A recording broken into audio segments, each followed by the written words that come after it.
స్వాధ్యాయ ప్రియులకు హనిత నమస్కరిస్తూ పత్రిజీ జ్ఞానామృతం 3 బుక్ నుండి ఈరోజండి దుఃఖం అన్నది అజ్ఞానానికి సూచిక అంటూ పత్రిసర్ ఏం చెప్తున్నారో తెలుసుకున్నామా. మనమంతా కూడా దేవుళ్ళం. పైలోకాల నుంచి కొంచెం దిగి భూలోకానికి వచ్చి ఇక్కడ కొంచెం ఎదిగి మళ్ళీ పైలోకాలకు వెళ్ళిపోతాము.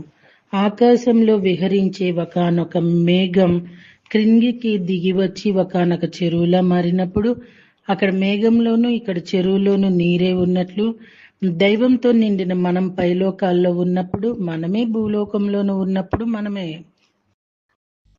ఇక్కడ శరీరంలో ఉన్న దేవుళ్ళమే, అక్కడ పైలోకాలకు వెళ్ళిన దేవుళ్ళమే. ఇక్కడ మానవుడే అక్కడి దేవుడు, మరి అక్కడి దేవుడే ఇక్కడి మానవుడు. అందుకే చనిపోయిన వాళ్ళని చూసి ఎవ్వరూ ఏడవకూడదు. చని ప్లస్ పోవటం అంటే ఇక్కడ నుండి వెళ్ళిపోవటం. ఇక్కడ నుండి ఎవరైనా అమెరికాకు వెళితే ఏడుస్తామా? వెళ్ళిన వాడు మళ్ళీ తిరిగి ఇండియాకు వచ్చేస్తాడన్న ధీమాతో మా వాడు అమెరికా వెళ్ళాడని గొప్పగా చెప్పుకుంటామా లేదా? అలాగే చనిపోయిన వాళ్ళు కూడా మళ్ళీ భూలోకంలో పుడతారు. ఇక్కడ చేయవలసినవన్నీ చేసేంత వరకు వస్తూనే ఉంటారు. కాబట్టి వాళ్ళని గురించి దుఃఖపడకూడదు. అలా దుఃఖపడేవాడు అపండితుడు, అజ్ఞాని, మరి మూర్ఖుడు. గతాసున్ జనానో శోచంతి పండిత అన్నారు శ్రీకృష్ణుల వారు భగవద్గీతలో. అంటే చనిపోయిన వాళ్ళని గురించి కానీ బ్రతికి ఉన్న వాళ్ళని గురించి కానీ ఏడ్చేవాడు పండితుడు కాజాలడు అని అర్థము. ఎవరికైనా ఏడుపు ఉందంటే వాళ్ళు ఇంకా అసత్యంలోనే, మరి అజ్ఞానంలోనే ఉన్నారని అర్థం. మన చుట్టూ ఏడిపించే పరిస్థితులు ఉన్నాయంటే మనం ఇంకా అజ్ఞానానికి సంబంధించిన పరీక్షలను ఎదుర్కోవాలని అర్థము. అందుకే ఇక్కడ చంపేవాడు, చంపబడేవాడు ఎవ్వరూ లేరు. కాబట్టి యుద్ధం చేయి, ఏడుపు మాను అన్నారు శ్రీకృష్ణ పరమాత్మ అర్జునుడితో. అజ్ఞానం మీద మనం నిరంతరం యుద్ధాలు చేస్తూనే ఉండాలి. ఏ జంతువు చంపబడకూడదు, ఏ పక్షి పంజరాను బంధించబడకూడదు, ఏ చేప చంపకూడదు. కనుక జంతు హింస మీద, అజ్ఞానం మీద యుద్ధాలు చేస్తూనే ఉండాలి. అలా చేస్తే మళ్ళీ మనం ఆ పాపకర్మలను అనుభవించాల్సి వస్తుంది. కాబట్టి మన దుఃఖాలకు మనమే కారణమని తెలుసుకొని అసత్యంలో నుంచి సత్యంలోకి రావాలి, అజ్ఞానంలో నుంచి సుజ్ఞానంలోకి రావాలి. మనల్ని మనమే ఉద్ధరించుకోవాలి. మన ధ్యాన సాధనను మనమే చేసుకోవాలి. మన స్వాధ్యాయం మనమే చేసుకోవాలి. మన సజ్జన సాంగిత్యం మనమే చేసుకోవాలి. దుఃఖం మన అజ్ఞానాన్ని హరించి వేస్తుంది. కనుక మనం ధ్యానం చేశాక దుఃఖంలో నుంచి బయటకు వచ్చి హాయిగా జీవిస్తాం. అందుకే కష్టాలు ఎక్కువైనప్పుడు, రోగాలు ఎక్కువైనప్పుడు, మరి దుఃఖాలు ఎక్కువైనప్పుడు మరింత ఎక్కువగా ధ్యానం చేయాలి. ధ్యానాన్ని హెచ్చించాలి. ఒక దగ్గర కదలకుండా కళ్ళు మూసుకుని కూర్చోవాలి. పరిగెత్తాలంటే కష్టంగానే కుదురుగా కూర్చోవడానికి ఏం బాధ? ధ్యానంలో లేకపోవటమే నరకం, మరి ధ్యానంలో ఉండటమే స్వర్గం. కనుక మరింతగా ధ్యానం చేద్దాం, మరింతగా మనల్ని మనం ఉద్ధరించుకుందాం. యోగత్వ సాధనే సిద్ధత్వానికి దారి అంటున్న మరొక చాప్టర్ చూద్దామా. ప్రాపంచిక బజారులో అన్ని వస్తువులు ఉంటాయి. మన జేబులో డబ్బులుంటే వాటన్నిటినీ కొనుక్కోవచ్చు. జేబులో డబ్బులు లేకపోతే బజార్లో ఎన్ని ఉన్నా సరే అవి ఎంత మాత్రం మనవి కాజాలవు. అలాగే ఆధ్యాత్మిక బజార్లో కూడా అన్ని వస్తువులు ఉంటాయి. వాటిని సిద్ధులు అంటాము. మన జేబులో ధ్యాన శక్తి అనే డబ్బులు ఉంటే ఆ సిద్ధులన్నీ మన వశమవుతాయి. ధ్యాన శక్తి లేకపోతే ఆధ్యాత్మిక బజారులో ఎన్ని సిద్ధులు ఉన్నా అవి మనవి ఎంత మాత్రము కాజాలవు. సిద్ధులంటే మనం చేసే పనుల్లో నైపుణ్యతలు. ధ్యానం బాగా చేస్తే మనలో ధారణ శక్తి ఇతోధికంగా పెరిగి మనం చేసే పనుల్లో, మరి కర్మల్లో నైపుణ్యం సిద్ధిస్తుంది. సంగీతం పాడేవాళ్ళు ధ్యానం చేసి పాడితే అందులో పరాకాష్ఠను పొందుతారు. రచనలు చేసేవారు ధ్యానం చేసి రాస్తే అందులో పరాకాష్ఠను పొందుతారు. మరి ఆటలు ఆడేవాళ్ళు ధ్యానం చేసి ఆడితే అందులో పరాకాష్ఠను పొందుతారు. ధ్యానం ద్వారా మనం మన పూర్ణాత్మతో కనెక్ట్ అయి పూర్ణాత్మ నుంచే నేరుగా సూచనలు, మరి సలహాలు అందుకుంటూ మన జీవితాలను పచ్చని పంట పొలాల్లా పండించుకుంటాం. గత జన్మల్లో మనం సంపాదించి ఉన్న పుణ్యాన్నంతా సిద్ధుల రూపంలో తిరిగి తెచ్చుకుంటాం.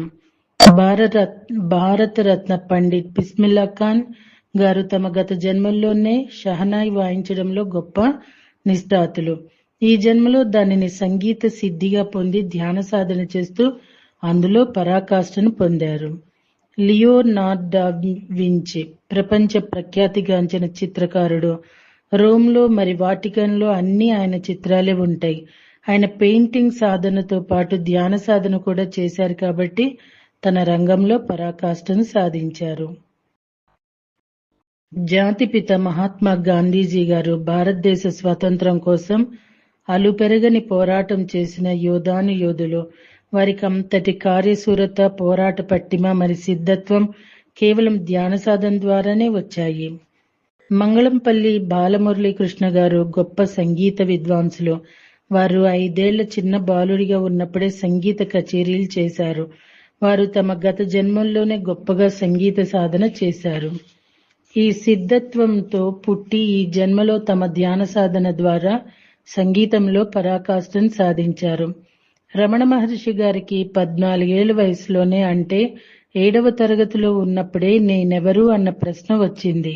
అది తెలుసుకోవడానికి ఆయన అరుణాచలం కొండెక్కి కూర్చొని మౌనంగా ధ్యాన సాధన చేశారు. ప్రఖ్యాత వేణుగాన విద్వాంసులు పండిట్ హరిప్రసాద్ చౌరసియా గారు ఎంతో శ్రావ్యంగా వేణువును వాయిస్తారు. గత జన్మల నుంచి వచ్చిన వారి సంగీత సిద్ధత్వం ధ్యానం ద్వారా ఈ జన్మలో పరాకాష్ఠకు చేరుకుంది.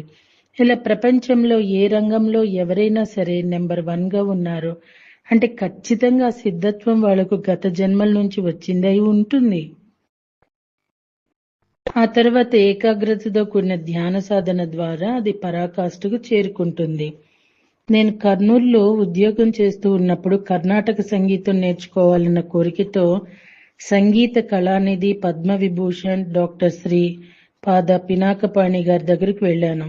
అప్పుడు వారి అనుమతితో వారి ముందు మొట్టమొదటిసారి ధైర్యం చేసి నేను స్వయంగా రాసిన పాటను పాడాను. అది ధ్యానము చేసెదమా కళ్ళు 2 మూసి తలుపులన్నీ త్రుంచి శ్వాసధ్యాస ఉంచెదమా ధ్యానం చేసెదమా అన్న పాట అండి.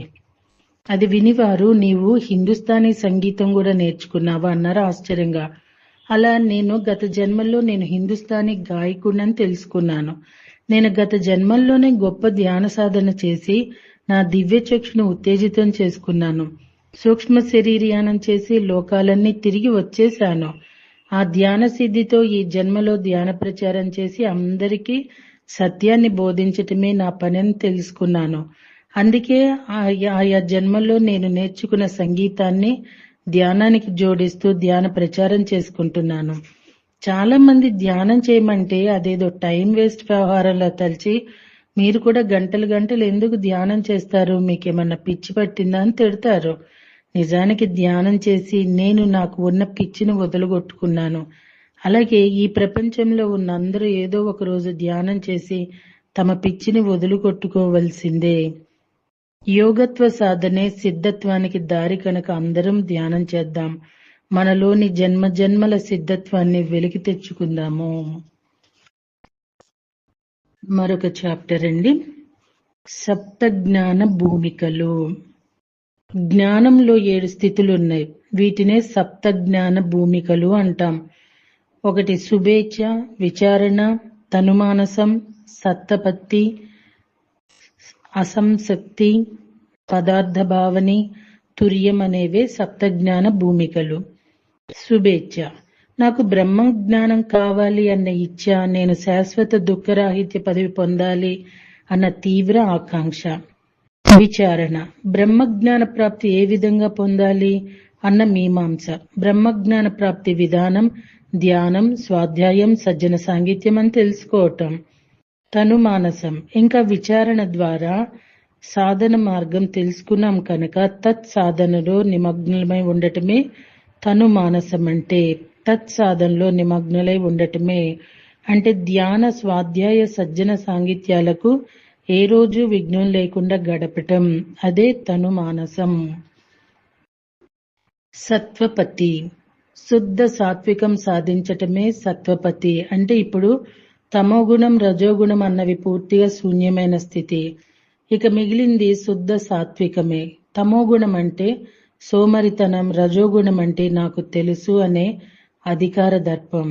ఈ 4 జ్ఞాన భూమిక, ధ్యాన, స్వాధ్యాయ, సజ్జన సాంగిత్యాల సాధన తీవ్ర స్థాయిని అందుకునే స్థితి. ఆ తీవ్రత ద్వారా నాడీ మండలం పూర్తిగా శుద్ధమైన స్థితి, మనసు పూర్తిగా కంట్రోల్ అయిన స్థితి, అదే యోగి అయిన స్థితి. అహం బ్రహ్మాస్మి అని చక్కగా సిద్ధాంతపరంగా తెలుసుకున్న స్థితి బ్రహ్మ విదుడు అయిన స్థితి. అసంశక్తి, దివ్యచక్షు ఉత్తేజితమవుతున్న స్థితి. తనువు మరి సంసారం రెండూ తాత్కాలికమైనవి అని సంపూర్ణంగా తెలుసుకున్న స్థితి కనుక ఈ రెండిటి మీద పూర్తిగా అనాసక్తి పొందిన స్థితి, అదే అసంశక్తి. దీన్నే పద్మపత్ర విభావంస అన్నాడు కృష్ణుడు గీతలో. అయితే ఇతనికి సంసారంలో అసంశక్తి ఉన్న ధర్మనిష్ఠుడు మరి కర్మనిష్ఠుడు, తనువు పట్ల మరి సంసారం పట్ల తటస్థ దృష్టి కలిగి ఉన్నవాడు.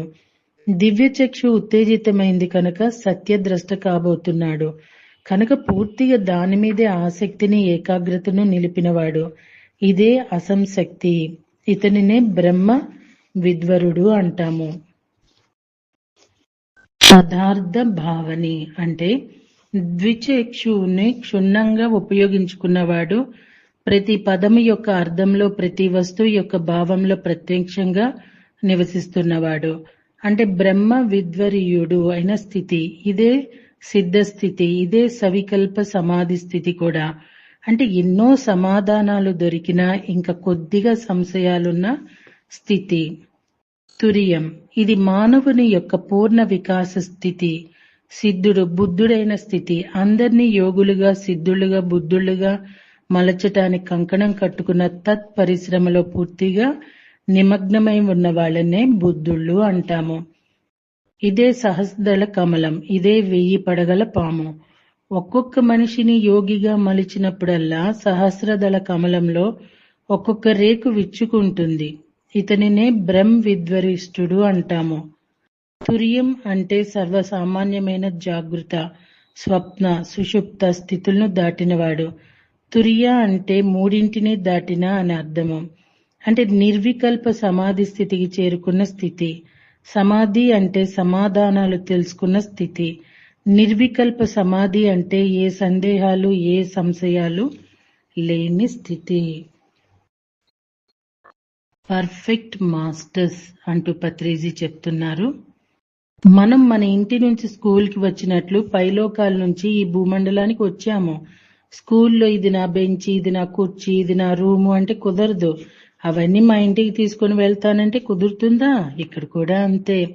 ఇది నా ఇల్లు, ఇది నా బంగ్లా, ఇది నా ఆస్తి అంటే కుదరదు. అసలు మన శరీరమే మనది కానప్పుడు ఇవన్నీ మనవి అంటే ఎలా? స్కూల్లో కేవలం పాఠాలు నేర్చుకుని వెళ్ళినట్లే ఈ భూమండలం మీద కూడా మనం కొన్ని అనుభవ జ్ఞాన పాఠాలను నేర్చుకుని చనిపోయి మళ్ళీ మన స్వీయ లోకాలకు వెళ్ళిపోవాలి. ఇక్కడ ఈ భూమండలం మీద మనం నేర్చుకోవలసిన ముఖ్యమైన పాఠాలు ఒత్తికగా, సహనంగా ఉండటం, తామరాకు మీద నీటి బొట్టులా ఉండటం, సుఖ దుఃఖాలను సమంగా చూడటం, మానవమానాలకు చెదరకుండా ఉండటం. ఇక్కడ ఇదే మన సిలబస్. యేసుప్రభు కూడా ఇక్కడ ఈ పాఠాలను నేర్చుకోవటానికే వచ్చాడు. శరీరంలో మేకులు దిగుతున్నా చిరునవ్వుతో భరించడాన్ని నేర్చుకోవటానికి వచ్చాడు. భీష్ముడు అంపశై మీద ఉన్నా కూడా ఏమాత్రం కంప్లైంట్ లేకుండా విష్ణు సహస్రనామాన్ని బోధించటం అనే పాఠాన్ని నేర్చుకోవటానికి వచ్చాడు. పైన లెక్కలేనన్ని లోకాలున్నాయి. భువర్లోకం, సువర్లోకం, జనాలోకం, మహాలోకం, తపోలోకం, సత్యలోకం, ఇలా లెక్కలేనన్ని లోకాలంటే డైమెన్షన్స్ ఉన్నాయి. ఈ లోకాలన్నిటికీ భూలోకమే స్కూల్ కాబట్టి ఇక్కడ ఉండే ప్రతి ఒక్కరికి తమవైన పాఠాలు ఉంటాయి. పాఠాలు లేకుండా ఇక్కడ ఎవ్వరూ ఉండరు. ఇక్కడ ప్రజలందరూ శాకాహారులై తీరాలి, యోగులుగా తీరాలన్నదే నా పాఠం. పాఠాలు వేరువేరుగా ఉన్న అందరికీ సత్యం ఒకటే. ఏ జీవిని చంపకూడదు, ఏ చేపను పట్టుకోకూడదు, ఏ పక్షిని బంధించకూడదు. ఇక్కడ ఎవరైనా హింసలో జీవిస్తున్నారంటే వాళ్ళు అసలు ఇంకా పాఠాలు నేర్చుకోవటం మొదలు పెట్టలేదన్నమాట. ఎక్కడ ఎవరు ఏ రంగంలో ఉన్నా సరే బుద్ధులుగా జీవించాలి, యోగులుగా ఉండాలి. ప్రస్తుతం ఇక్కడ మీరు శ్రద్ధగా ధ్యానం చేయటం అనే పాఠం నేర్చుకుంటున్నారు. శ్రద్ధగా ఒక్క మాట కూడా అటు ఇటు పోకుండా మీకు ఆత్మజ్ఞానాన్ని బోధించటం అనే పాఠాన్ని నేను నేర్చుకుంటున్నాను. మీరు శ్రద్ధగా మనసు అటు ఇటు పోకుండా వినటం అనే పాఠాన్ని నేర్చుకుంటున్నారు. ఇది ఈ క్షణంలో మన కర్తవ్యం. ఇలా ప్రతి పరిస్థితిలోనూ పాఠాలు నేర్చుకోవటం మన కర్తవ్యం ఉంటూనే ఉంటుంది. ఒకానొక బస్సులో కూర్చున్నప్పుడు ఎవరైనా పెద్దావిడ వస్తే ఒక క్షణం కూడా ఆలస్యం చేయకుండా లేచి మన సీట్ ఇవ్వాలి. అక్కడ మనం పరోపకారార్థం ఇదం శరీరం అన్న పాఠం నేర్చుకోవాలి. ఆ క్షణంలో ఆ పాఠం నేర్చుకోకపోతే మళ్ళీ మనం ఇంకో జన్మ ఎత్తాల్సి వస్తుంది. అలాగే అన్నం వృధా చేయకపోవటం, నీరు వృధా చేయకపోవటం ఇవన్నీ పాఠాలే మనకు. అవి నేర్చుకోకపోతే వాటిని నేర్చుకోవటానికి మళ్ళీ మళ్ళీ పుట్టాల్సిందే. ఇవన్నీ కూడా ధర్మ సూక్ష్మాలు చాలా పర్ఫెక్ట్ గా ఉంటాయి.